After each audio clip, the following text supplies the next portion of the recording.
RI Productions.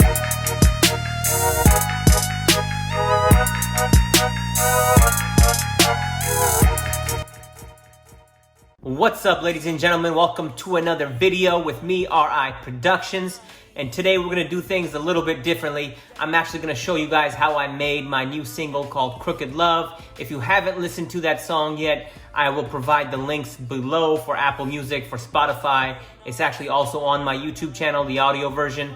So make sure to go check that out and share it with all your friends, your family, and whoever else. Put it on your Instagram, on your Twitter. All the support is greatly appreciated. I know Raj Sangha, who wrote the Punjabi lyrics on this song through a mutual friend. And one day, he hits me up and says, "Hey, Rav, I got these like crazy lyrics and the vocals sound amazing. I want to send them over to you and see what you can do." And I said, well, I've never really worked like that. I usually make my beats and then I usually write to them.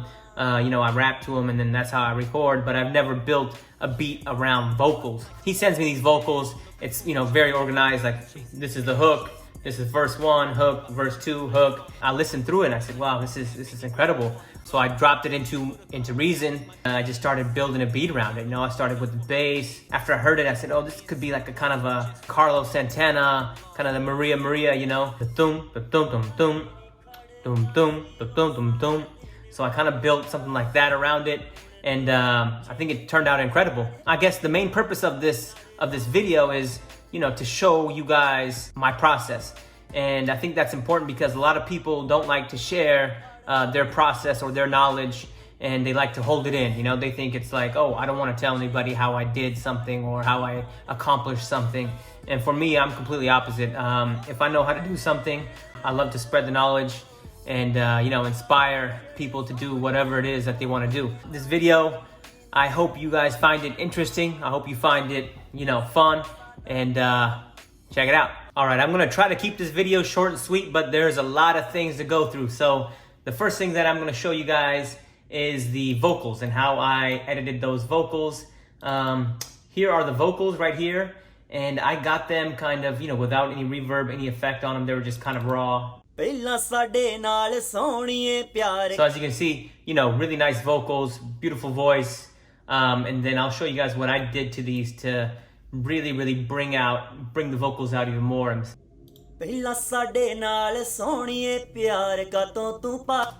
I'm gonna go here, I'm gonna show all my inserts that I have. So I have my EQ, I've got this chorus, which is a chorus effect to make it, give it a bigger presence. I've got a slight reverb on this track, and then I've got my delay, and then I've got a compressor running on this.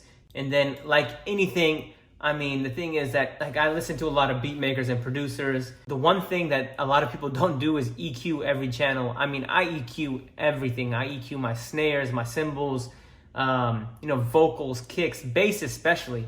If you don't EQ like your low ends and your high ends, it's just gonna sound like mush, And I hate that. I like things to sound crispy. Back to the vocals.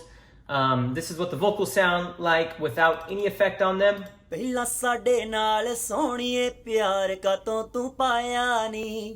And then let's put this EQ on, just put a high pass filter on it.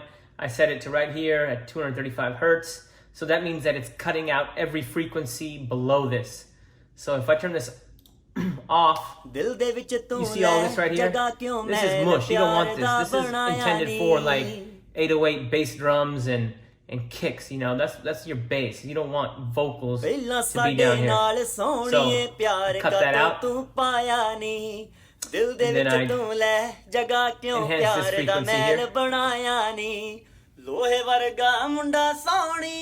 All right, the next thing that I did is I'm going to turn on all of these effects and show you guys the difference. So they're off, on.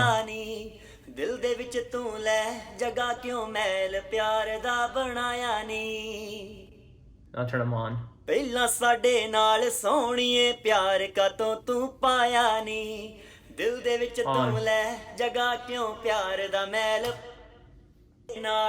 I'm gonna lay some drums on it.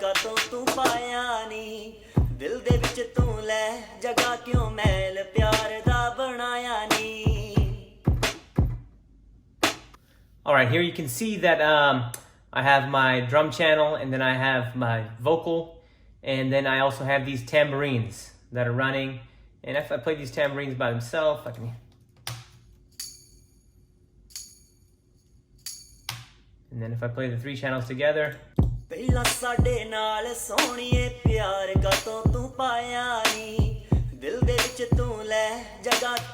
See, it's already starting to come together, right? With my drums. I usually like to separate out the kick. But anyways, you can see here, I cut out this frequency right here.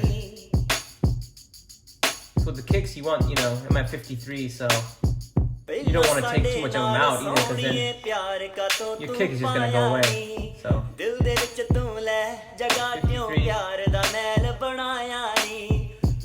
And that still gives space for, like, if you want a bass underneath it, then that bass will occupy this space right here, because you want every instrument to have its own space. Otherwise, people are going to be fighting for the same area. You don't want that.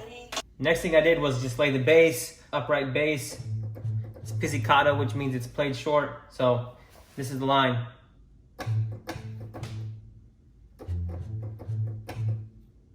So we got that, and the 808, I just tucked it right underneath it.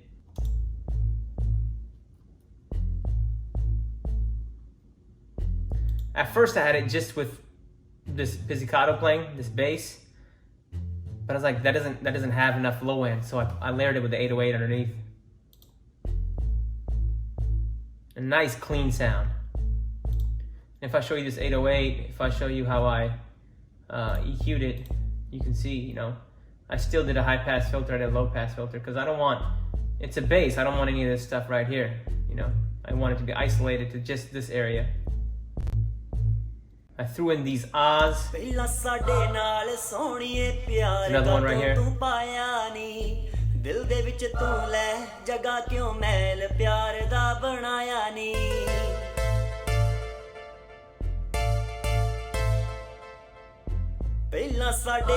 And this synth right here is this.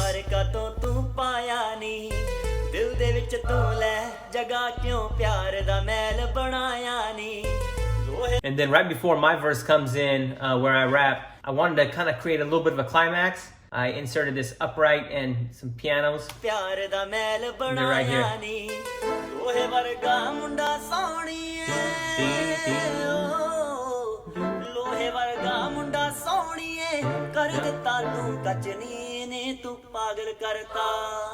Then my verse drops right here. And then I added this glockenspiel. Yeah. Now I don't like to dwell on the past, but before chasing her, I was chasing the cash.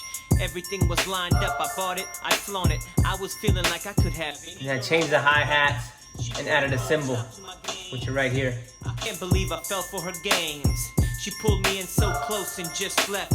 You'll see I'll cut these out. Whole identity theft. Gives the song a little bit more texture.